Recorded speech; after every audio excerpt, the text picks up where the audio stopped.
Bonjour nouveaux arrivants. Alors pour cette seconde conférence de l'Espace Château, nous accueillons Candice Marot, qui est formatrice, psychothérapeute, ostéopathe et présidente de l'association Méditation dans l'enseignement. Et elle vient nous parler justement de méditation dans l'enseignement.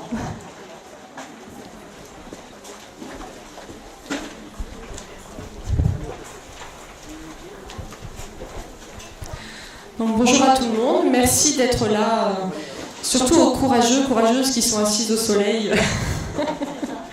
pendant cette pause de midi. Je pense que ça va être chaud. Alors justement, je suis là pour partager avec vous une expérience d'intégration de la méditation laïque, dite de pleine conscience ou pleine présence, en milieu scolaire et éducatif. Alors avant justement de vous parler, on va faire juste une petite pratique très courte, comme on fait en classe, juste pour s'installer, laisser venir l'attention à ce qui va se passer, à l'enseignement qui va suivre, et là, dans ce cas-là, à la transmission, au partage qui va suivre.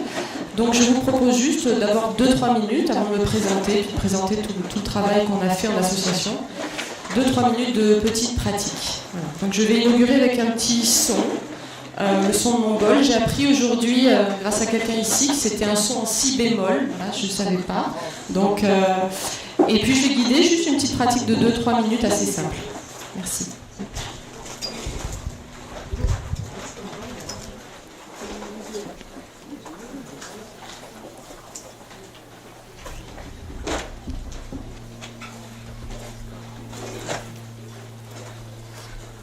Voilà, donc juste quand je vais sonner le bol 3 fois. Et puis sur chaque son, je vous propose de prendre une inspiration et une expiration 3 fois. Simplement devenir conscient de votre inspire et de votre expire. C'est parti.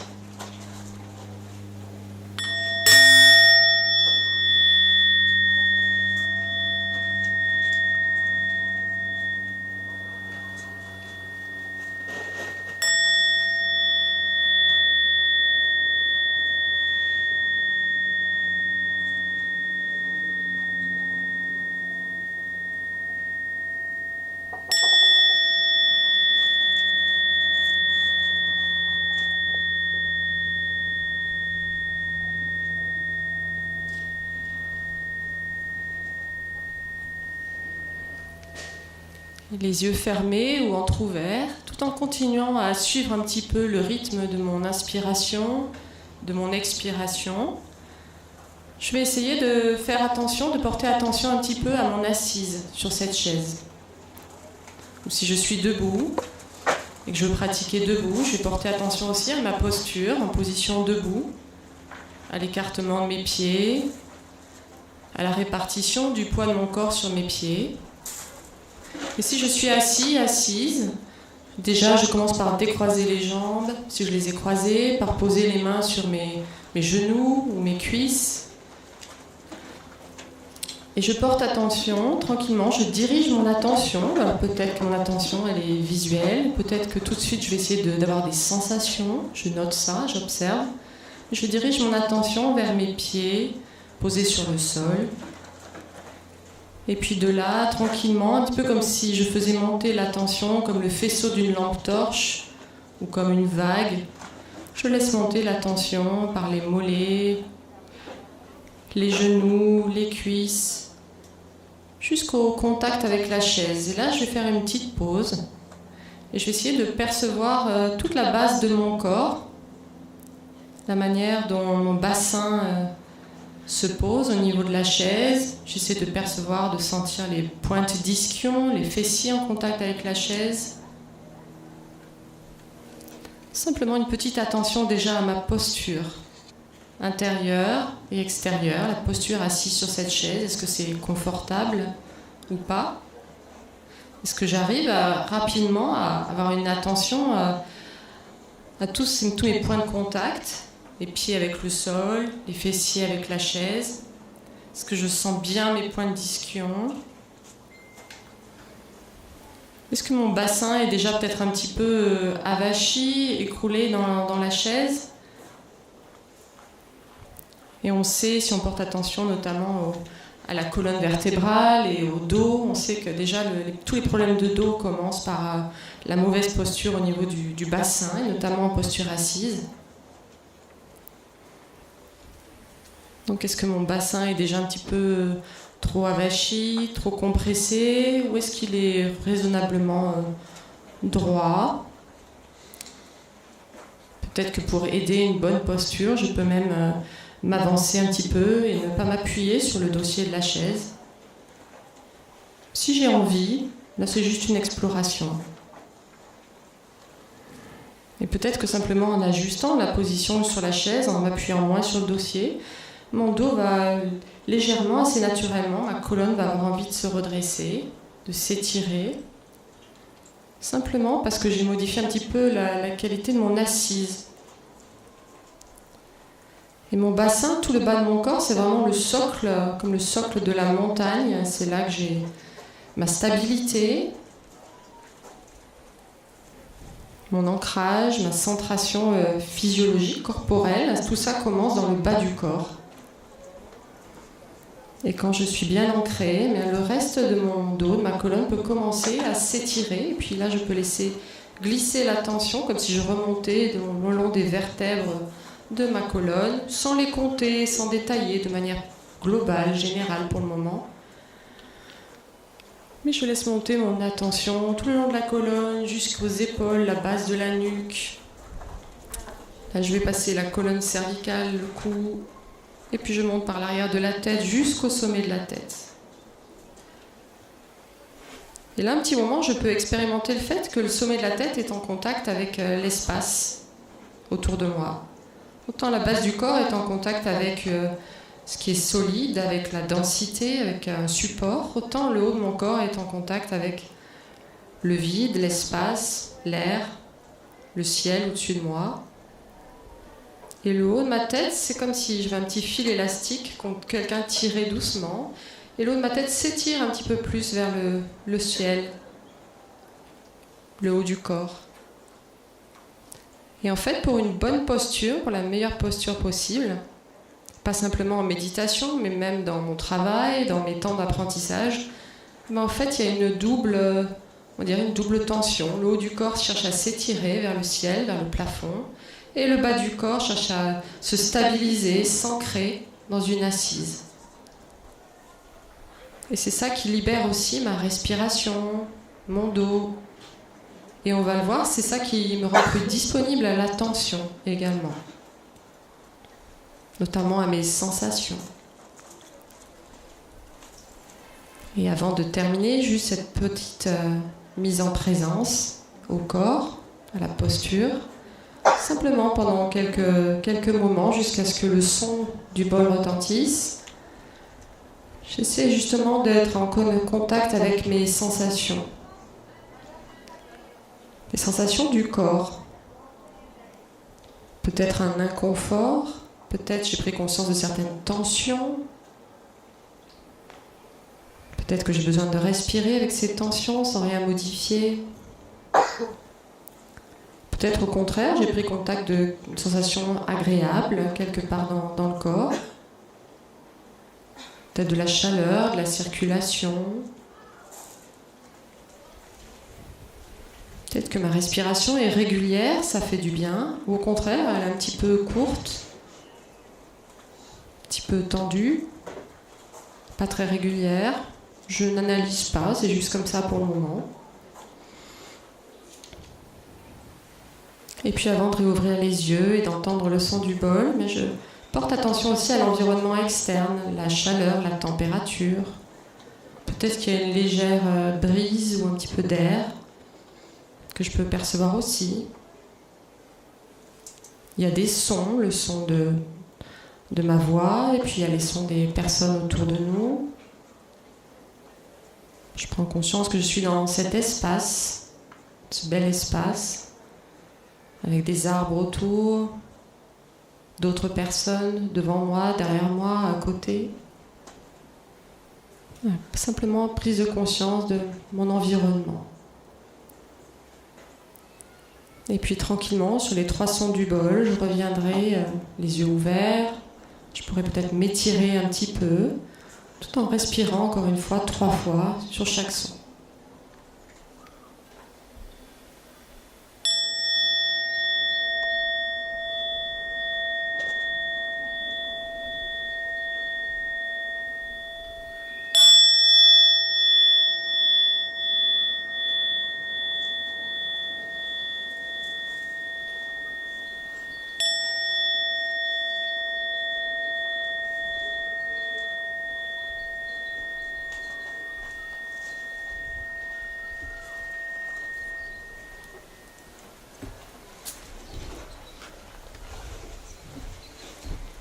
Voilà, et quand vous réouvrez les yeux, c'est comme ce qu'on fait un petit peu au début, tout début d'un programme de méditation avec les enfants en classe.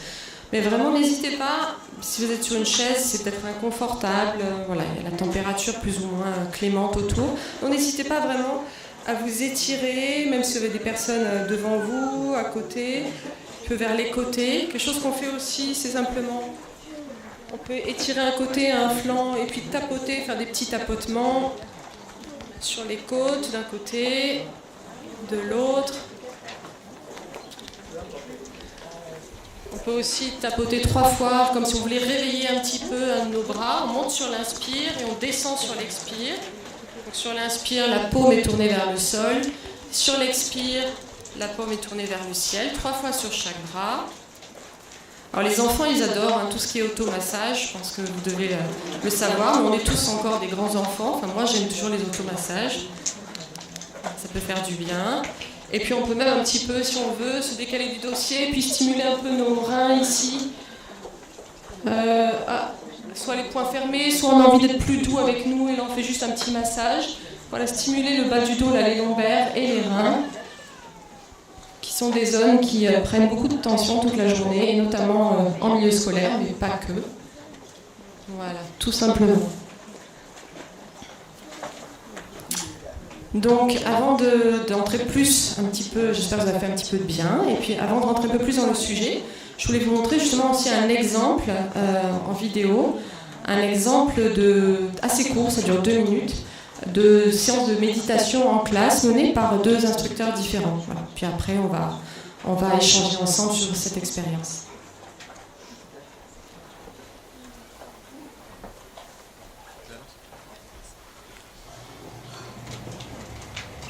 Et avec tout ce que le Seigneur apporte, je le ramène vers moi. Puis je retourne encore une fois, je remercie au ciel. Et puis je vais dire merci à la terre, qui me porte, qui m'apporte plein de choses. Et je vais jusqu'à la terre pour dire merci. Et puis je me redresse pour revenir. Et en inspirant, il y a une main vers le ciel, une main vers la terre. Et je dis merci au ciel, merci à la terre.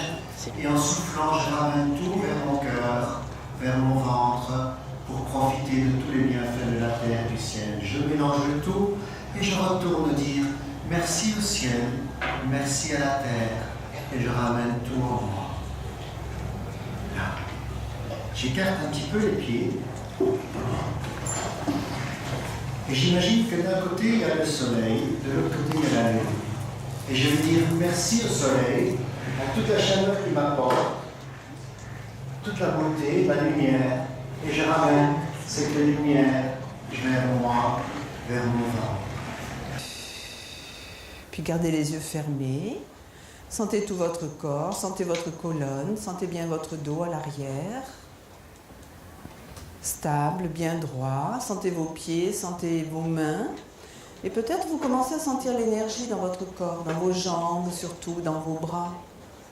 Il y a de l'énergie dans vos jambes, dans vos bras, parce que vous avez bougé, vous avez respiré.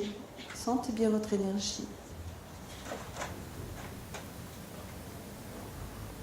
Et puis vous posez la main droite sur la poitrine.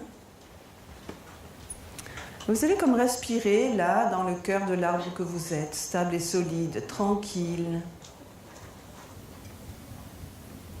Je respire doucement dans mon cœur. C'est comme si la nuit tombait sur la forêt et l'arbre est très calme, très paisible. Il garde sa stabilité, sa solidité. Il est très tranquille dans son cœur.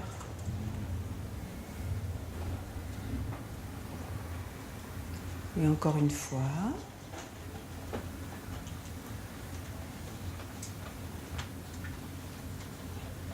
Et puis vous relâchez. Voilà. Et puis, mais remettez-vous encore une fois debout. Et cette fois, vous vous rapprochez par rangée. On va essayer de ne pas trop faire de bruit avec les chaises. On se rapproche un peu tous par rangée, voilà. On va juste se rapprocher assez pour se frôler, hein, se frôle. Hein. Se colle pas, mais on se frôle. Voilà. Et on va retrouver la forêt des sapins. On est une forêt de sapins. Les sapins, ils aiment bien se rapprocher entre eux, ils sont frileux, c'est l'amour de l'hiver, ils se rapprochent, ils se tiennent chaud. Et simplement comme ça, à nouveau, soit les yeux fermés, soit les yeux posés devant vous, sentez la présence des autres autour de vous. Sentez que vous êtes tous comme des sapins, immobiles, en groupe. Vous entendez les bruits au loin, c'est comme les bruits de la ville. Vous êtes bien tranquille dans votre forêt, tous ensemble. Et sentez que la chaleur des autres aussi, sentez la chaleur autour de vous.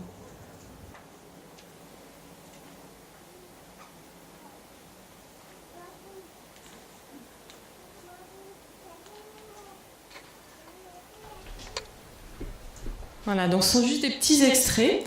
Alors, avant de vous parler de ces extraits, j'ai envie de vous demander, je ne sais pas si on peut avoir juste un micro de 3 personnes, qu'est-ce que vous avez observé dans ces vidéos? Si je vous dis que c'est de la pratique de la méditation en classe, est-ce qu'il y a une surprise? Qu'est-ce qu'on a fait à votre avis?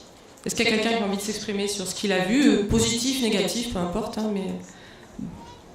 Non? Personne? Si? Ah, allez. Ce qui est merveilleux, pardon, bonjour Christine, ce qui est merveilleux, c'est l'adhésion presque immédiate des enfants. Enfin, moi, je vois que du positif, on sent quelque chose de paisible, ils sont pleinement présents dans les mots que la personne donne. Non, c'est chouette de démarrer une journée ou une demi-journée de la sorte. Merci. Merci Christine. Quelqu'un d'autre qui a observé autre chose?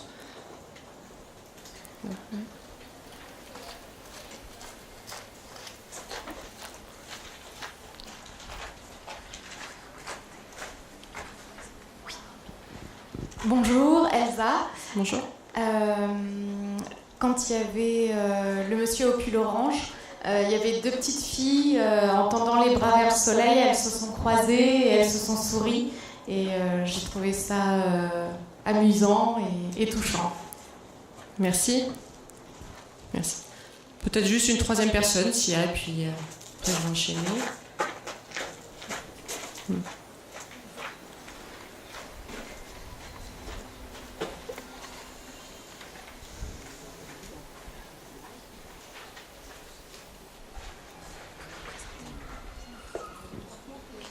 Bonjour Nathalie. Bonjour. Moi j'en ai déjà fait l'expérience et je trouve que c'est difficile de les voir arriver à ce niveau de résultat, c'est-à-dire où ils sont tous dans cette pratique. Et du coup je me demandais si à l'école il n'y avait pas aussi une forme d'obéissance à une instruction, enfin quelque chose. Est-ce que vraiment ils le ressentent à l'intérieur d'eux ou est-ce qu'ils le font de façon comme un apprentissage standard de tout ce qu'ils apprennent à l'école et donc j'obéis à l'adulte référent. Enfin, voilà, c'était pour savoir si vraiment ils en ressentaient pour eux et s'ils le faisaient chez eux après, d'une certaine façon. Merci. Donc j'espère que je vais répondre justement au cours de ces échanges. Alors, effectivement, il y a eu 2 choses, j'ai envie de dire. D'abord, je me présente rapidement. Moi ici, je vous parle en tant que présidente d'une association française qui s'appelle l'Association pour la méditation dans l'enseignement. Je suis aussi psychologue, psychothérapeute et ostéopathe. Et moi j'ai été formée à la pratique dite, donc c'est la méditation laïque dont on parle, de pleine conscience. On préfère l'appeler nous en milieu éducatif maintenant pleine présence, ou si vous allez chez nos amis québécois, ils vous parleront eux de présence attentive. Et c'est vrai que c'est une pratique de la présence. On va le voir, donc basé notamment sur la connexion, on commence toujours par la connexion au corps et au ressenti. Donc je parlais des difficultés en milieu scolaire, dont notamment l'adhésion ou pas, ou la difficulté d'adhésion à ce genre de programme, de pratique. Et donc c'est une expérience, moi j'ai été formée à ça en Angleterre, où Je ne vais pas vous donner tout mon CV, mais au début, j'exerçais la pleine conscience plutôt en santé mentale et avec mes patients, donc avec des adultes. Et ensuite, en devenant maman, je me suis intéressée à ce qui se passait à l'école. Et il y a 10-15 ans, ça correspondait au moment où on a commencé des programmes pilotes en Angleterre sur des écoles de banlieue, dans des écoles de banlieue difficiles, et notamment avec un difficile niveau climat scolaire. Donc, pas mal de violences, d'harcèlement, de difficultés diverses. Et ces programmes ont commencé avec beaucoup d'humilité. C'était au début juste 3 minutes de respiration et de mouvement. Et là, vous avez vu dans ces vidéos, il y a des mouvements. Donc, la méditation de pleine conscience, souvent on a un cliché, on voit beaucoup dans les photos, dans les médias, des gamins assis, les yeux fermés sur un bureau, avec un drap, les yeux fermés. En fait, en réalité, ça se passe rarement comme ça, déjà, d'une part. Et le mouvement, le corps, la posture debout, on n'est pas toujours en posture assise. Et l'idée, c'est pas d'être zen à l'école. D'ailleurs, ce serait, je pense, un objectif irréalisable en étant concrètement en temps concrète. Il y a d'autres choses qui sont réalisables. Il y a un processus qu'on peut engager avec les enfants dont je vais vous parler. Mais en fait, effectivement, toutes ces photos véhiculées souvent par les médias, ce sont des fois des clichés. C'est pas réellement comme ça que ça se passe. Des fois, il y a des moments, effectivement, tout le monde a les yeux fermés et on a l'impression qu'ils sont bien intériorisés, mais ça se passe rarement comme ça. Mais donc, en Angleterre, en tout cas, on avait commencé par juste des respirations et quelques mouvements de yoga. Voilà. Et rien qu'avec ça, les programmes n'étaient pas bien bâtis à l'époque encore, c'était expérimental, rien qu'avec ça. En un an, ces écoles sont remontées dans les charts, et notamment en termes d'amélioration du climat scolaire. Alors, des notes aussi, mais c'était surtout sur le comportement et les relations sociales, interpersonnelles, qu'on a vu une grosse différence. Alors depuis ces programmes en Angleterre, ils ont fait l'objet de méthodologie, de retour d'expérience, de recherche. Ils sont assez en avance, les Anglais, là-dessus, par rapport à la France, mais il se passe beaucoup de choses en France aussi, dont je vais vous parler. Et puis, alors, il y a tout un outil, tous des protocoles qui ont été montés. Et je ne sais pas si vous le savez, mais là, l'année dernière, par exemple, il y a le gouvernement britannique. Alors, ok, il y a le Brexit, et c'est un peu le bordel, on va dire, mais le gouvernement britannique a quand même alloué des fonds à un programme de pleine conscience qui s'appelle Mindfulness for Schools, et 1,5 million pour former le plus d'enseignants possible, et notamment une grosse étude pilote et recherche qui est appliquée sur 370 établissements scolaires au Royaume-Uni. Alors moi, quand je suis rentrée en France, j'ai vécu là-bas 12 ans, j'ai eu envie de répliquer un petit peu l'expérience, et puis on a monté avec des instructeurs de pleine conscience et des psychologues, on a monté le programme PEACE, présence, écoute, attention, concentration dans l'enseignement, donc un protocole initial de 10 semaines pour le milieu scolaire. Donc, ce sont des séances courtes de 10-15 minutes, on va dire, qui sont intégrables durant le temps de classe. C'était notre défi, c'était de dire à l'Éducation nationale, on peut intégrer ce genre de pratique dans le temps de classe, durant le temps scolaire, pas simplement pour les élèves, les parents sensibilisés, qui vont avoir envie de choisir ça en atelier extrascolaire, ce qu'on peut faire aussi d'ailleurs. Donc le défi c'était ça, et on a monté un programme évolutif où on va explorer certaines compétences, on va dire, qui sont rarement ou peu explorées, proposées dans les apprentissages de nos enfants. Et c'est bien dommage parce que non seulement ce sont des compétences qui vont les servir pour les apprentissages, pour l'entente, l'intégration en milieu scolaire, mais aussi pour leur vie. Alors je ne vous ai pas proposé aujourd'hui, il y aura quelques petites choses que je vais afficher tout à l'heure. Je ne vous ai pas présenté, je n'ai pas fait un PowerPoint, j'en ai plein, mais j'avais décidé aujourd'hui de ne pas le faire. Mais pour ceux que ça intéresse, je vais parler de ce programme. Et pour ceux que ça intéresse, je serai après là, dans le petit sous la tente, après la conférence, et j'ai des plaquettes, des flyers. Vous pouvez prendre, si vous voulez lire davantage de choses sur le programme PEACE, je les aurai avec moi. Mais donc en gros, voilà, moi j'ai monté cette expérience il y a 4 ans, j'ai tapé à la porte de 3 établissements scolaires, un public, un privé, et une zone en éducation prioritaire à Paris, des Tarterets, et les 3 ont accepté de faire une expérience pilote. Et franchement, je pensais qu'en France, ça allait être difficile. On a fait ça sans agrément, il n'y a toujours pas d'agrément de l'éducation nationale.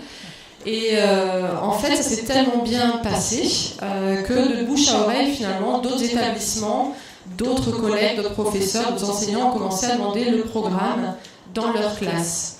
Et donc aujourd'hui, après 4 ans, on peut annoncer qu'il y a plus de 15 000 enfants répertoriés, on n'a pas pu répertorier tout le monde, mais plus de 15 000 élèves de 5 ans à 17 ans qui ont eu un programme, alors le programme PEACE, mais qui ont eu aussi un autre programme de pleine conscience. Il y a celui d'Elin Snell, que vous connaissez peut-être, l'attention, ça marche, la grenouille.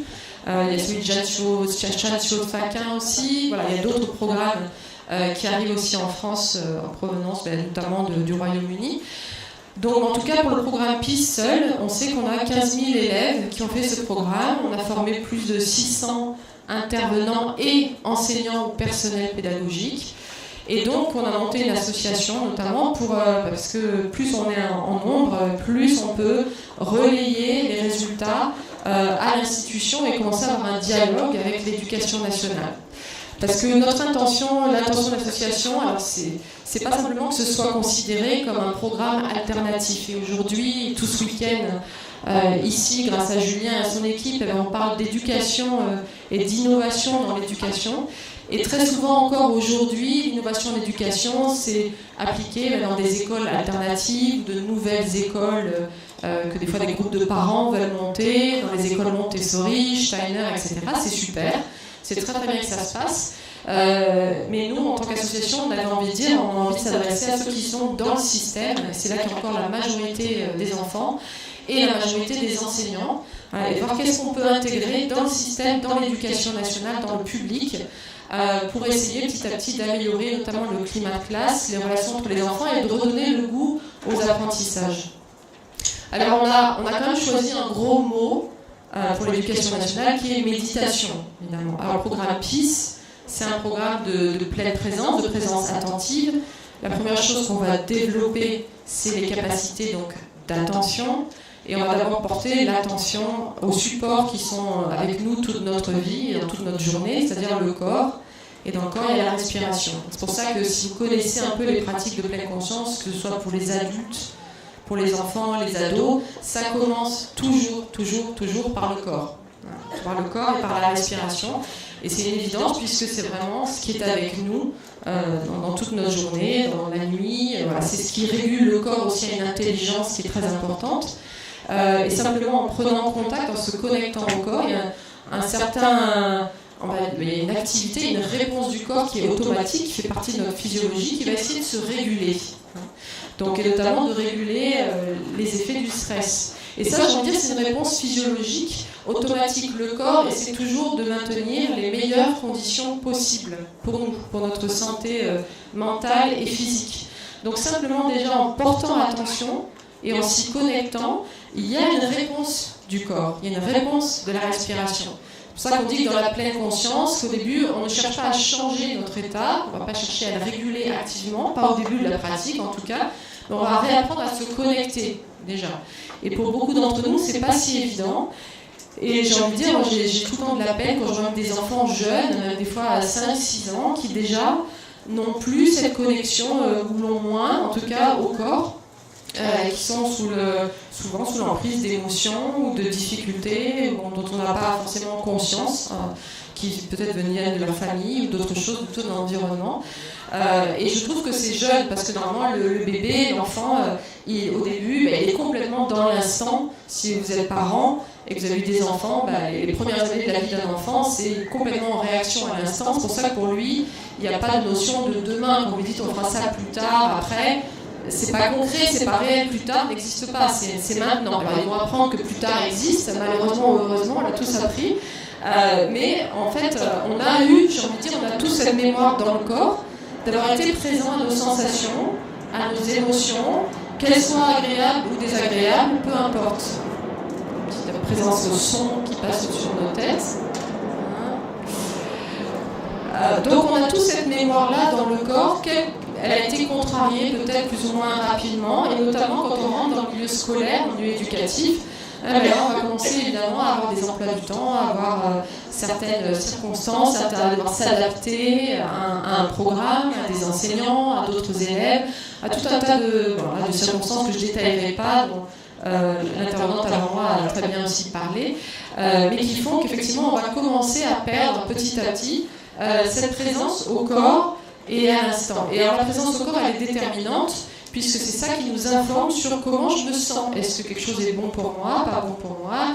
Est-ce que je suis dans un état de mal-être, de bien-être, etc. Donc c'est pour ça que les programmes dits de pleine présence, pleine conscience commencent vraiment par le corps. Et puis la respiration, c'est ce qu'on dit aux enfants, à ces jeunes, on dit c'est vraiment votre ami pour la vie en fait, c'est vraiment votre allié pour la vie.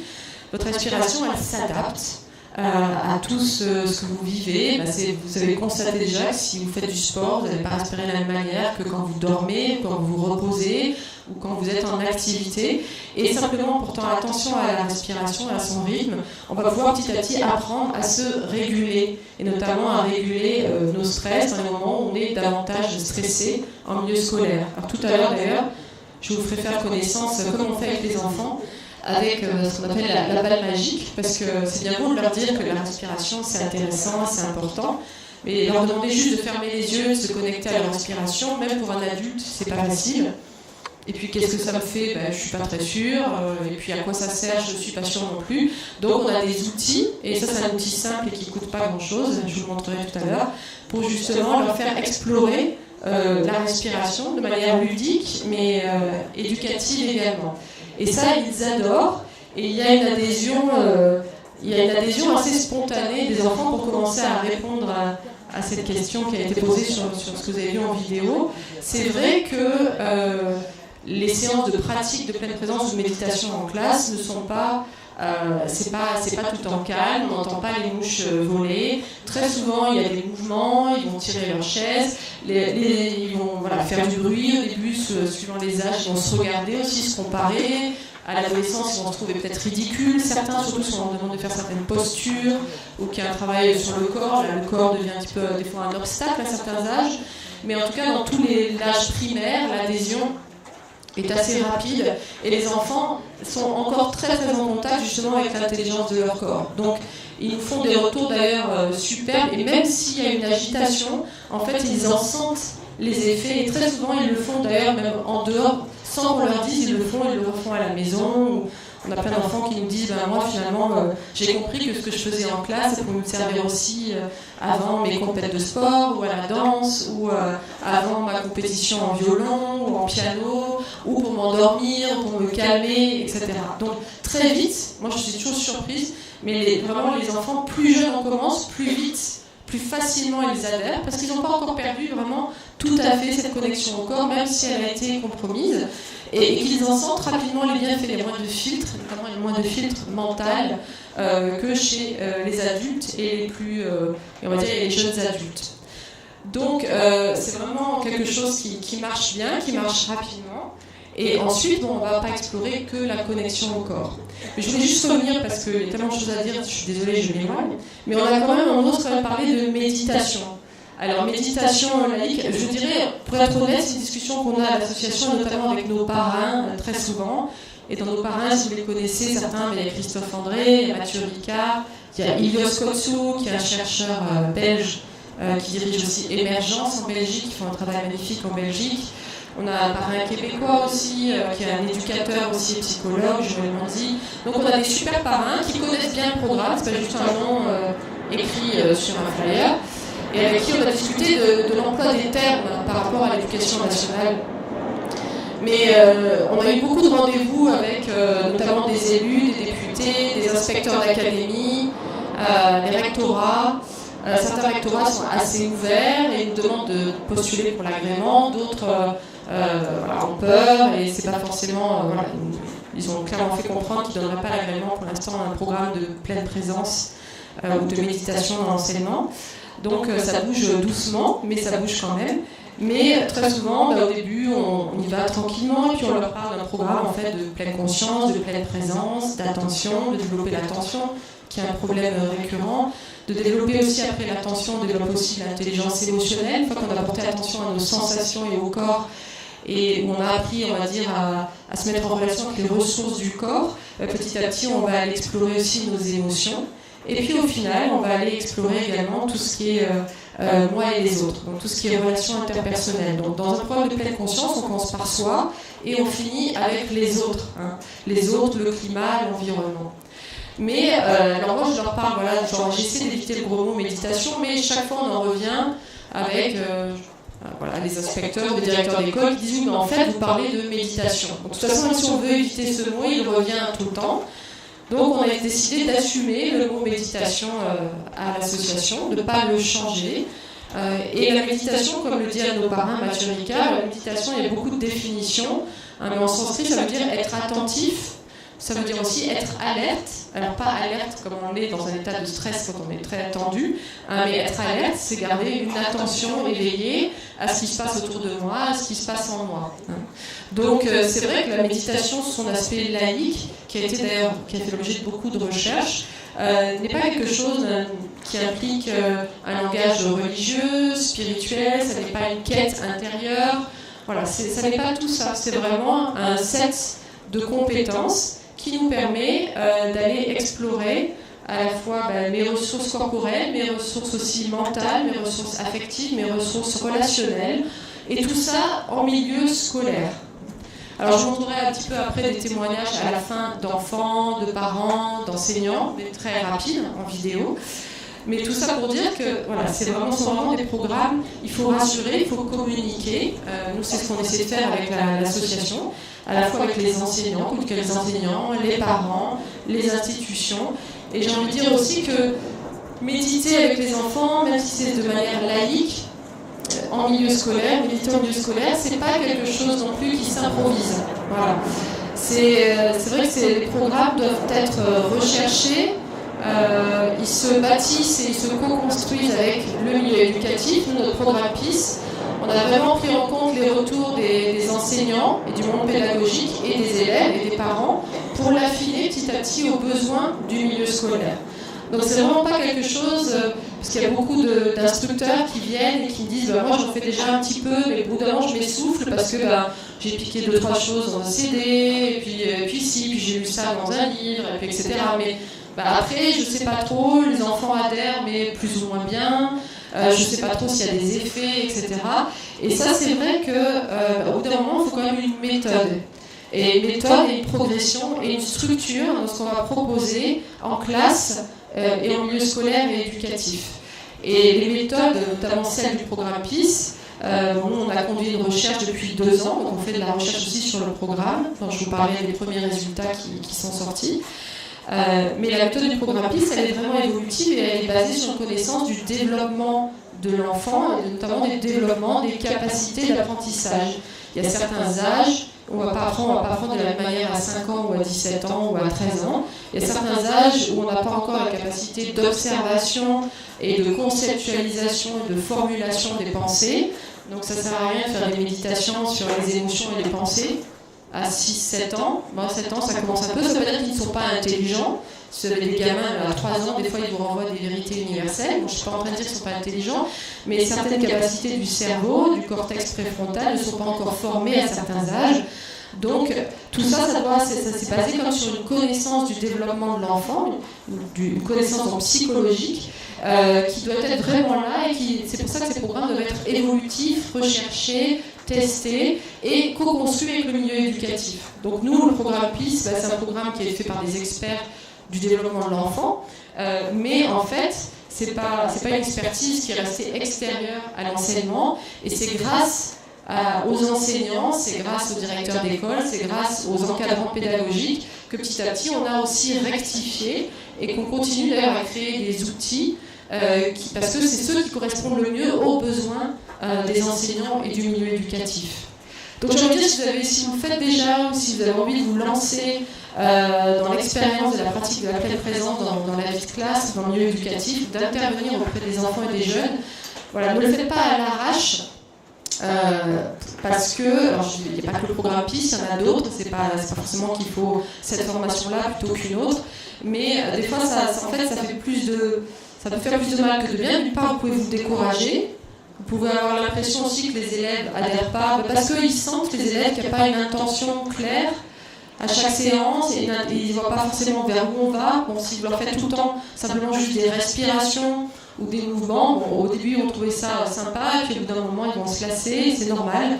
Donc il faut passer petit à petit à d'autres choses, revoir tout le temps les bases et puis passer à d'autres choses. Donc ça c'est important vraiment qu'il y ait une structure, que vous sachiez où vous alliez, que quand vous rentrez dans votre classe, vous avez envie d'avoir un petit rituel de vie de classe, de retour de l'attention à la présence, vous l'annoncez clairement. Ce rituel, il doit avoir un certain temps, il doit avoir un rythme, il doit avoir une séquence, parce que c'est cette séquence et ce rythme que les enfants vont retenir et qu'ils vont s'approprier au final. Et c'est comme ça que nous, on voit, après même pas 5-6 semaines du programme PIS, on voit déjà des élèves, on leur demande qui veut aujourd'hui animer le début de la méditation ou la fin de la méditation. Et on a toujours des mains levées à tous les âges, même après 5-6 semaines, 2-3 fois par semaine, 10 minutes par jour de pratique, c'est tout. Et ils commencent, ils ont intégré, on voit qu'ils ont intégré une certaine séquence, ils ont compris comment ça marchait. Et c'est ça qui est important. Mais ça, c'est parce que vous avez été très clair aussi dans votre intention, et vous avez commencé avec un petit rituel, vous avez nommé l'intention, aujourd'hui je vais vous faire ça, parce que... Voilà. Pourquoi on va apprendre à respirer? À quoi ça nous sert? Quelle est l'importance de la connexion au corps? Pourquoi prendre conscience de mes émotions? Voilà, on va faire ça parce que, évidemment, ce vocabulaire-là, on va l'adapter, c'est ce qu'on voit nous dans nos formations, on va l'adapter aux différents âges. On va parler différemment à des ados, différemment à des enfants de 7-8 ans. Mais dans tous les cas, on aura toujours le même rythme, la même structure évolutive. Comme ça, ils voient petit à petit vers où ils vont. Et ils commencent à sentir pour eux-mêmes les effets, à quoi ça sert et comment je peux m'en resservir en dehors. Et franchement, on a énormément de témoignages de verbatim à la fois d'enfants et de jeunes de tous âges. Alors, ils s'expriment différemment à différents moments. Je ne peux pas dire que dès la semaine 1, tous les élèves sont là super en train d'adhérer au programme, c'est pas vrai. On a des classes aussi difficiles, comme les enseignants, vous avez des classes difficiles. C'est pareil, quand vous venez faire une pratique de pleine présence, ça ne va pas avoir un effet comme ça miracle. Donc je suis pas en train de vendre ça comme la cure ou l'effet miracle à tous les problèmes scolaires ou d'apprentissage. Mais c'est vrai que progressivement, on voit une transformation qui se passe à la fois dans l'ambiance de la classe, dans le bien-être individuel des élèves et de l'enseignant, de l'encadrant aussi et de l'éducateur. C'est pas simplement pour les élèves, c'est aussi toute la communauté éducative qui petit à petit bénéficie des effets de ce genre de programme. Alors, déjà, donc ça c'est un petit peu, on va dire, le préalable, c'est que pour que ça marche, il faut que cette expérience soit structurée et qu'elle soit évolutive et qu'on sache où ça aille et qu'il y ait un rituel. Ces petites pratiques, c'est des rituels de vie de classe qui suivent à chaque fois les mêmes temps. Nous, par exemple, dans le programme PIS, on commence, on a un rituel qui peut être le bol, le son, ou des gestes, ou autre chose. On a un petit rituel très court. Ensuite, on nomme l'intention de la séance. Ensuite, on a la séance, le corps de la séance, ça va être la pratique, qui peut être à la fois assise, debout, voilà, ça va varier, ça va dépendre de l'intention qu'on a. On a un temps de transition, est-ce que ça c'est important, et les enfants n'en ont pas assez en milieu scolaire, un temps de transition entre une activité et une autre. Donc déjà, la pratique de la méditation leur permet déjà de faire une transition dans leur journée scolaire qui va les prédisposer à être plus attentifs, plus ouverts, plus réceptifs, peut-être moins dans le malaise aussi, dans certains malaises, dans une meilleure communication les uns avec les autres, simplement parce qu'ils ont pris un temps pour se connecter à eux-mêmes et à leur état. Donc nous aussi, on a un temps de transition avant de finir la méditation. Petit à petit, on leur annonce ils vont retrouver le temps d'apprentissage, une autre matière après. Voilà, donc quelque part c'est un petit signal important pour revenir à l'instant, revenir à l'environnement, à ce que je suis en train de faire et à ce que je vais faire maintenant avec quelqu'un d'autre, avec tel professeur. Et à la fin, on clôture la séance et puis quand on a le temps, on a un petit temps d'échange avec les élèves. Donc, et à chaque fois, quel que soit le thème de nos séances, que ce soit l'exploration du corps, l'exploration des émotions, l'exploration des relations avec les autres, ou d'autres thèmes qu'on aborde dans ces programmes, à chaque fois, il y a ces 5 temps que tous les élèves retiennent. On ne leur dit pas qu'il y a ces 5 temps, mais ils s'y habituent, et c'est ça qui va leur permettre très vite, eux-mêmes, de refaire ces pratiques chez eux ou dans d'autres circonstances. On avait eu, nous, je n'ai pas le temps de tout vous montrer aujourd'hui, voilà, donc vous pouvez contacter l'association si ça vous intéresse, mais on a eu notamment en fin de programme pas mal d'élèves, et pas que des élèves du primaire ou de l'élémentaire, mais aussi des collégiens, des lycéens, qui ont écrit carrément leur recueil, eux, de méditation. Et très franchement, ils l'ont écrit, c'est encore mieux que ce qu'on a pu leur faire, nous, avec beaucoup d'humilité en tant qu'adultes. Et là, c'était vraiment une belle victoire parce que je dis, en fait, ils ont tout compris. Il y avait tous les temps, L'intention était nommée, la pratique était nommée. De manière intéressante, toutes les méditations qu'ils ont écrites, plus ou moins, avaient un lien avec la nature, que ce soit l'arbre, la montagne, la rivière, la forêt. Voilà, se transposer dans un élément naturel, ce qui est intéressant, ce qui en dit beaucoup sur nos besoins profonds aussi, et le besoin de se connecter à ces ressources-là, même quand on ne les a pas autour de nous. Et vraiment, bon, voilà, on a des recueils, d'ailleurs j'espère les publier bientôt, des recueils de méditation écrites par les enfants ou les ados pour leurs camarades. Et ça veut dire vraiment une victoire qui est intéressante, qui est importante. Et ça veut dire qu'ils ont aussi développé une compétence qui va leur servir toute leur vie, pas simplement là, dans cette classe-là, cette année-là, avec ces profs-là ou cet institut-là, mais ces compétences, elles vont être là tout le temps. Alors d'ailleurs, j'avais envie de dire, parce que je parle de compétences de tout à l'heure, j'ai envie de vous poser vous la question à vous. En fait, la pratique de la pleine présence, de la méditation, alors je vous ai parlé de connexion au corps par exemple, de régulation du stress, d'exploration des émotions. À votre avis, quelles sont les compétences qui manquent peut-être dans l'éducation aujourd'hui et que ce genre de pratique peut faciliter? Est-ce que c'est évident pour vous? Est-ce que vous avez quelque chose à échanger là-dessus?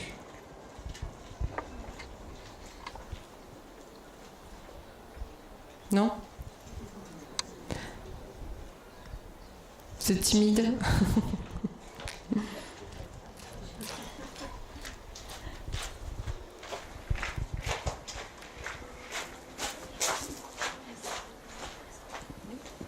Bonjour, je suis Patricia. Donc moi, j'ai débuté justement un stage de MBSR la semaine dernière, et je pense que ce qui manque aux enfants, c'est de faire calmer le mental, et c'est peut-être ça, justement, la méditation, ça aide à accepter peut-être les pensées qui arrivent, pas essayer de les chasser, parce que plus on veut les chasser, plus elles prennent la porte de service. Et du coup, retrouver la paix en eux, parce que c'est la paix en eux qui permettra d'être en paix avec l'autre. Voilà. Merci Patricia. Alors il y a différentes choses, rapidement, si je peux répondre rapidement là-dessus. Oui, je suis tout à fait d'accord. Mais alors quand on parle de calme mental, alors très souvent d'ailleurs on dit aux enfants, est-ce que vous pensez, au début on leur dit, à votre avis ça sert à quoi la méditation? Pourquoi on va faire la méditation avec vous dans la classe?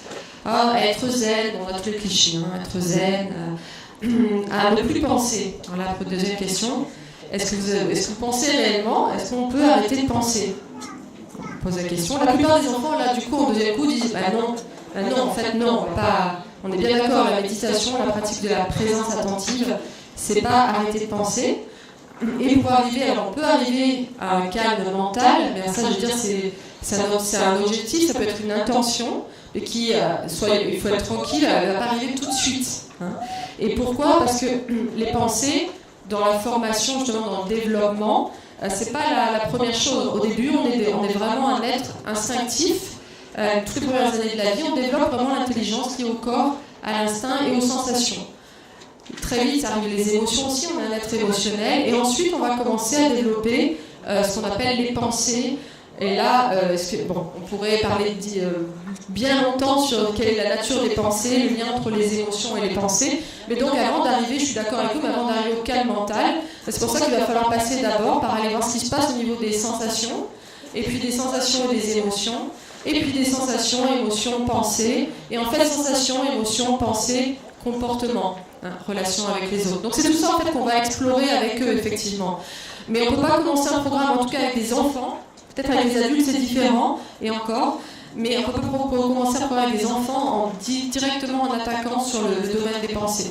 Ça, par exemple, c'est quelque chose qui a été testé, et ça ne va pas très très loin, et puis à certains âges, ça ne leur parlera pas du tout. Avant 7 ans, il n'y a pas encore vraiment le développement cognitif qui permet d'aborder consciemment le monde des pensées.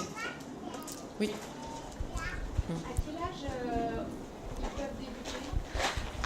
Alors, nous, on commence par un programme à l'âge de 5 ans. À quel âge? Donc, la question, c'est à quel âge ils peuvent débuter. On a fait avec des moyennes sections 3-4 ans, mais vraiment, on ne peut pas appeler ça de la pleine conscience ou de la méditation. À la limite, c'est un éveil plutôt sensoriel. Donc là, vraiment, 5 ans. Par contre, c'est intéressant avec des grandes sections maternelles. On a pu faire tout un programme assez complet avec même 10 mouvements mouvements de pleine conscience, avec des méditations plus courtes. Évidemment, le temps d'attention étant plus restreint, on fait des séances plus courtes avec eux et puis il y a plus d'échanges autour, un petit peu ludiques, si vous voulez. Voilà. Et à partir de 7 ans, là vraiment, on voit une bascule, ça commence à se modifier. Et là, on peut commencer vraiment à travailler sur le lien, mes sensations, mes émotions, mes pensées. Et du coup, mon comportement aussi, que ce soit en milieu éducatif. On voit que le comportement va découler de mon état intérieur. Est-ce qu'il y a une autre question ? Oui.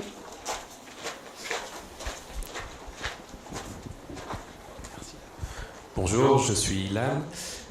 J'avais une question. Au début, vous aviez dit que vous voyez un bienfait sur le comportement des élèves. Est-ce qu'en structurant avec le temps, vous voyez d'autres avantages liés à l'enseignement une fois que vous avez repris les cours ? Alors, lié à l'enseignement, c'est-à-dire... à l'apprentissage. À l'apprentissage, oui. Oui, alors là, je vais vous passer... il y a quelques slides, je ne sais plus où est la personne, sur la recherche qu'on a conduite. Juste avant, on a encore un peu moins de 10 minutes, donc j'ai ça, puis je vais vous montrer un petit peu ce qu'on fait avec la balle pour clôturer aussi. Il y a beaucoup d'effets qu'on a constatés. Nous, ce qu'on a décidé de mesurer, c'est effectivement les relations interpersonnelles et l'amélioration du climat scolaire. Ça nous paraissait plus important que de développer simplement, que de mesurer le développement de l'attention. Il y a d'autres recherches de programmes, comme le programme Atoll, par exemple, qui eux se sont concentrés vraiment sur le développement du mécanisme attentionnel. Alors, nos programmes commencent aussi par l'attention et la concentration, évidemment, ce qui va avoir un effet direct sur la qualité de l'apprentissage, mais c'est pas ça qu'on a choisi de mesurer en premier pour l'instant dans notre recherche. Voilà. Par contre, effectivement, du point de vue à la fois des enseignants, des équipes éducatives que l'on forme et qui font ce programme avec leurs élèves, ou des intervenants extérieurs qu'on envoie dans les écoles, on constate qu'effectivement, il y a aussi un bienfait sur le temps d'attention par apprentissage. C'est vrai que même en secondaire, au début, les enseignants étaient réticents. Ils disaient, moi, sur un cours de 50-55 minutes, je ne peux pas faire même 10 minutes de pratique de méditation, c'est impossible. Donc, on leur a posé la question, on leur a dit, mais sur vos 55 minutes, vous direz combien de temps vous avez d'attention réelle de vos élèves ? Et combien de temps vous perdez éventuellement même en discipline. Donc là, évidemment, il y a un blanc, s'ils sont honnêtes, pour la plupart. Et en fait, quand ils ont essayé aussi, et en fait, c'est vrai que le retour de la majorité qu'on a des enseignants, parce qu'on conduit des évaluations avec eux sur d'autres choses aussi, c'est qu'effectivement, s'ils prennent 5, même 3, 5, 10 minutes maximum par cours, avant de commencer leur cours, sur une pratique de retour à l'attention, à la présence, effectivement, ils ont un temps d'attention et à l'apprentissage qui suit, qui est bien meilleur que quand ils ne le font pas. Voilà. Donc ça, c'est quelque chose qu'on a constaté, entre autres choses, et qui revient assez systématiquement. Est-ce qu'il y a une dernière question, peut-être ? Ah, la recherche. Non ? Alors justement, on a conduit une petite recherche, je vais vous passer rapidement, depuis 2 ans. On peut passer sur la slide d'après, en collaboration avec Rebecca Shankland de l'Université Grenoble-Alpes et Ilios Kotsou, l'Université libre de Bruxelles. Au début, ça c'était la première année, on avait 6 établissements scolaires, 14 classes. Donc vous savez, dans la recherche, il faut des classes qui participent et des classes contrôle qui ne participent pas et qui sont au même niveau, qui font autre chose ou qui ne font rien.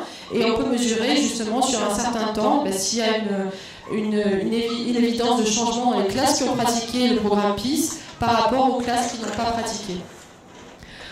Donc en tout, là, on est en 2e année, on la continue sur la 3e année, on enchaîne une 3e année de recherche. On a eu 438 élèves du CE2 à la terminale, voilà, qui ont suivi au moins 10 semaines du programme PIS, à raison simplement de 2 séances par semaine. Donc c'est vraiment le minimum, on va dire.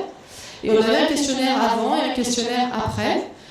Et donc les résultats les plus significatifs, c'est qu'effectivement il y a un effet significatif au niveau de ce qu'on appelle les besoins psychologiques fondamentaux.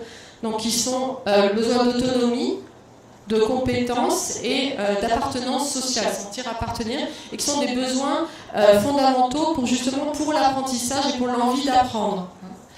Alors là, il y a le groupe expérimental en orange, le groupe contrôle en bleu, le T1 c'est avant le programme, le T2 c'est après le programme. Et ce qu'on voit qui est intéressant sur les BF, besoins fondamentaux, c'est que sur le groupe expérimental, effectivement, les besoins dans le temps, donc les besoins sont plus satisfaits, il y a une nette augmentation. Vous le voyez, après le programme PIS, il y a plus, ça a eu une incidence sur ces besoins alors qu'il y en avait un petit peu moins avant, on va dire. Et ce qui est aussi signifiant là sur ce schéma, c'est le T2 du groupe contrôle. Et ça, c'est pas une super nouvelle. Ça veut dire qu'en fait, sur le temps, dans le temps, par exemple la rentrée scolaire, dans 10 semaines, si on faisait un programme maintenant, qu'on mesurait dans 10 semaines, les élèves qui n'ont pas eu accès à ce genre de compétences ou de pratiques, et il n'y a pas que la méditation, il y en a d'autres, mais qui n'ont pas eu ça dans le sein de leur rituel, dans leur vie de classe, mais en fait, il y a au contraire une régression dans les besoins psychologiques fondamentaux. Donc il y a moins de sentiment de compétence, d'autonomie et d'appartenance sociale, d'appartenance au groupe classe quand il n'y a pas eu de programme. Moi, je trouve que c'est aussi signifiant que l'augmentation sur les groupes qui ont fait de pratique, c'est que si on fait rien et que c'est juste les enseignements fondamentaux, normaux, réguliers, eh bien ces sentiments, ces besoins fondamentaux diminuent au fil du temps et au fil de l'année scolaire. Peut-être à la fois chez les élèves et autant peut-être chez les enseignants. Voilà. Et les sentiments de proximité sociale ont aussi une nette progression dans le sentiment de proximité sociale, qui est un des facteurs essentiels pour justement améliorer le fameux climat de classe, climat scolaire et le mieux vivre ensemble. Si on n'a pas de sentiment de proximité sociale, dans la proximité sociale, il y a aussi le développement de l'empathie, du respect, de la non-discrimination. Tout à la fin du programme PIS, on explore des thèmes comme la gratitude, la bienveillance, mais pas la bienveillance comme une énième politesse sociale qui va tout résoudre, mais ressentir le pourquoi, encore une fois, de la bienveillance. Quel intérêt on a à tous âges à développer la bienveillance, à bienveiller sur soi et sur les autres, notamment au milieu scolaire. Et nous, on essaie toujours de faire en sorte que ce soit une expérience ancrée dans le ressenti, pas simplement quelque chose qu'on va leur inculquer, qui est une idée sympa, mais où on ne sait pas trop comment s'y prendre. Et tout ça, ça vient en fin du programme. On ne pourrait pas commencer par les compétences prosociales en tout début d'un programme ou en tout début d'année scolaire. On devrait pouvoir, mais il faut avoir développé déjà une certaine connexion à soi et à ses émotions avant de pouvoir vraiment se tourner vers les autres d'une manière différente. Ce qui suit, ce qui est normal en psychologie et ce qui est logique dans le développement psychologique, de toute façon qu'on a suivi nous-mêmes. Voilà, donc ça c'est un petit peu la recherche. Après on a eu pas mal de retours d'enseignants, notamment un outil indispensable qui devrait faire partie des programmes scolaires dès la maternelle. Moi, c'est vrai que pour être honnête, l'action de l'association s'est focalisée sur la pleine présence, c'est notre spécialité, notre expertise, mais on collabore au niveau français avec d'autres experts des mondes de la santé, du travail et même de la justice criminelle, la justice pénale, parce qu'on pense vraiment que, tout comme on dit ici, qu'il faudrait un nouveau curriculum, la pleine présence pour faire partie d'un nouveau curriculum pédagogique, mais pas toute seule, avec d'autres compétences, d'autres apports. Mais si on veut un monde du travail, une société aussi plus juste, si on veut même équiper, armer nos enfants pour cette grosse transition, ce gros challenge qu'on a dans nos sociétés actuelles, c'est vrai qu'il faut collaborer ensemble à tous âges en fait. Alors on commence par l'éducation, mais l'éducation aura un impact dans le monde du travail, dans les choix d'orientation que nos enfants vont faire. Et c'est vrai que tout ça, c'est quelque chose qui vraiment va demander une expertise globale. Et l'apport de différentes compétences. Alors comme on m'indique que je dois terminer, je n'ai pas conscience que l'heure était déjà passée, je vais juste terminer un petit peu justement avec la pratique de la petite balle. Alors je vais juste vous la présenter, voir tout ce qu'on peut faire un petit peu avec. Ça vous va ?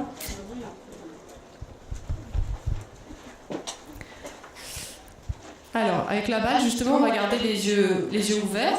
Parce qu'au début, on leur dit, on vous dit, on va essayer de prendre conscience justement de comment je respire. Et donc comment je respire, c'est où est-ce que je respire, qu'est-ce qui respire quand je respire dans mon corps. Une respiration qui rentre par le nez. Et puis souvent ce qu'on connaît de la respiration, c'est les poumons qui se gonflent et qui se dégonflent. Or quand je respire, en fait, tout le corps respire. Et le mouvement fondamental de la respiration, en fait, qui se situe au niveau des poumons, au niveau du ventre, qui est censé se gonfler, se dégonfler. On a une autre respiration aussi quand l'air rentre. Il y a aussi mon diaphragme, le diaphragme respiratoire, qui est un muscle qui très souvent n'est pas très connu, même des fois de la part des adultes, on ne sait plus trop où est le diaphragme. Et c'est un muscle qui sépare la cavité abdominale de la cavité respiratoire. Et c'est ce muscle qui va vraiment faire l'action de la respiration, qui va aider le ventre notamment à se gonfler, les poumons à se remplir, et puis à se vider, et le ventre à se dégonfler. Sans le diaphragme, en fait, les poumons sont des organes passifs. C'est pas eux qui respirent par eux-mêmes. C'est l'action du diaphragme qui va gonfler les poumons et faire que les poumons aussi vont se vider. Donc très souvent, d'ailleurs, on a des problèmes respiratoires. Quand on fait prendre conscience à des enfants ou à des adultes de la respiration, très souvent, ça peut être désagréable même. C'est pas forcément une expérience sympa. Des fois, ça les panique, ça fait ressortir des états d'anxiété. On leur dit que le ventre est comme un ballon. Alors quand je respire, il est censé un peu se gonfler sous mes mains et puis se dégonfler. Et puis il y en a plein, la moitié vont vous dire moi ça ne le fait pas, ou mon ventre il est tout dur, ou ça ne bouge pas, ou ça fait le contraire. Et effectivement, du coup, ils n'aiment pas forcément respirer parce qu'il y a toutes ces sensations-là. Donc plutôt que simplement de les faire prendre conscience de la respiration avec les mains sur les poumons ou les mains sur le ventre, d'essayer de sentir le mouvement, ce qu'on fait aussi dans la pleine conscience, nous on a aussi amené la balle magique. Et la balle magique, alors là vous ne pourrez pas tous l'essayer, mais en fait elle est super parce que déjà elle explore, on va dire, elle nous montre un petit peu la respiration en 3D. Parce qu'en fait la respiration c'est un mouvement d'inspire. Quand j'inspire, mon corps, ce qu'il va faire, et même toutes les cellules de mon corps, elles vont s'ouvrir, il y a un mouvement de dilatation. Et puis quand j'expire, en fait il y a un mouvement de contraction. Et simplement, pendant un petit moment, voilà, si simplement on prend conscience un petit peu de sa respiration, et en même temps on regarde la balle, et puis quand la balle s'ouvre, peut-être j'essaie d'inspirer, et puis quand la balle se ferme, j'expire. Alors peut-être que c'est trop lent pour mon rythme, mais simplement je regarde la balle, et puis je pense juste à l'inspiration et à l'expiration. Déjà pendant un petit moment, si je fais ça là pendant quelques secondes, qu'est-ce que je peux observer? Est-ce que peut-être que ma respiration va essayer de se synchroniser sans que j'y pense vraiment mentalement? Alors peut-être qu'elle ne va pas le faire tout de suite, mais peut-être qu'elle va essayer de se synchroniser avec cette balle qui s'ouvre et qui se referme, ou pas. Il y a un autre effet de la balle, parce qu'on parle du retour à l'attention, et un mot magique pour les enseignants qui est souvent le retour au calme, on va l'utiliser aussi pour ça. Qu'est-ce qui se passe au bout d'un moment si je regarde cette balle? Est-ce qu'il y a quelqu'un qui a quelque chose à dire là-dessus? Est-ce que ça peut vous lasser? Ça peut en énerver certains, attention, parce que là en plus je lui donne un certain rythme à la balle. Je pourrais faire ça aussi, hein. Retenez pas votre respiration. Et on va explorer, mais la balle, en fait, très souvent, au bout d'un moment aussi, elle a un petit effet hypnotique. Oui, au fond? Oui, j'allais dire ça. Hypnotique, ok. Elle peut avoir un petit effet hypnotique aussi qui va ramener justement l'attention. On va concentrer aussi l'attention sur la balle. Donc, à la fois, on amène l'attention sur la respiration, sur le rythme qu'on peut donner à la respiration, sur ce mouvement inhérent de vos cellules corporelles. Elles font ça en ce moment. Hein. Toutes les cellules, elles pulsent, elles se dilatent, elles se contractent, elles se dilatent, elles se contractent. C'est vraiment le mouvement de la vie, c'est le mouvement de la respiration. Et simplement par synchronisation, il va commencer à se passer un certain nombre de régulations. Et c'est vrai que ça peut avoir un effet un petit peu hypnotique, donc ça les enseignants ils aiment bien, même s'ils ne sont pas encore des grands méditants, ils aiment bien avoir la balle, pour dire allez on va faire, là je suis un peu agitée, on va faire 1 minute de respiration avec la balle. Et très souvent les enfants adorent aussi. Et autre chose qu'on va explorer avec eux, c'est qu'effectivement, pour réguler ma respiration, ce que je vais réguler en fait quand je suis stressée, c'est mon rythme, c'est le rythme de la respiration. Souvent quand je suis stressée en fait, soit je fais ça, donc ça c'est aussi quand je fais de la course ou du sport, mais des fois je suis très stressée, que j'ai le trac et tout ça, en fait je respire comme ça. Ou alors je vais respirer, peut-être je fais des grandes inspires, ou des inspires très rapides, et puis une longue expire. En fait, suivant mon état, je vais avoir tendance à être plus ou moins dans l'inspire, ou plus ou moins dans l'expiration. Par exemple, ceux d'entre nous, quand on est très détendu, très souvent on s'est rendu compte quand on est très détendu qu'on avait des longues expirations. Voilà. Par contre, quand j'ai besoin d'énergie, que je suis un peu endormie, que j'ai besoin de vitalité, il va falloir insister sur l'inspiration, il va falloir prendre de plus grandes inspirations, et puis peut-être expirer un petit peu plus vite. Et là, petit à petit, on aide le corps un petit peu à retrouver davantage de vitalité. Donc ça, c'est une balle avec laquelle on va explorer toute la respiration. On va demander aussi aux élèves, par exemple, de venir avec nous et de montrer à leurs camarades comment eux, ils respirent. Et il y a autre chose, si un jour vous possédez cette petite chose, Si vous avez par exemple du mal à respirer par le ventre, je vous invite à mettre juste la balle comme ça sur le ventre, parce que là aussi on a la respiration en 3D. Donc là, quand j'inspire, la balle se gonfle, alors mon ventre ne va pas se gonfler autant, hein. Et quand j'expire, normalement mon ventre se dégonfle légèrement. Et rien que le fait d'avoir la balle sur le ventre, posée là où j'ai peut-être du mal à sentir la respiration, petit à petit mon ventre va essayer de bouger avec la balle et de respirer avec la balle. C'est pareil au niveau des poumons, je vais finir là-dessus, mais les poumons, effectivement ils s'ouvrent à l'inspire, mais ils font aussi ça les poumons, ils s'étirent. En fait mes poumons ils font ça, ils font ce mouvement-là, quand j'inspire ça fait ça, quand j'expire ça fait ça. Il y a même une petite rotation des poumons à l'intérieur. Donc là la respiration elle devient davantage vivante. Et si je pose ici aussi, sur mon thorax, petit à petit, ma poitrine, elle va avoir envie de davantage respirer, davantage s'ouvrir.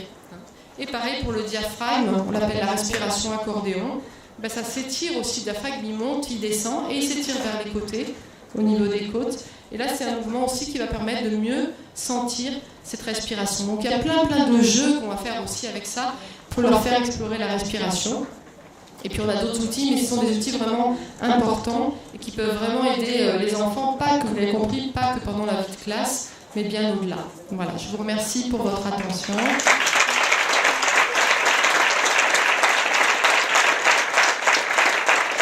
Donc si vous voulez, j'ai des flyers de l'association, je peux vous donner dans le chat ou vous pouvez venir me voir. Merci.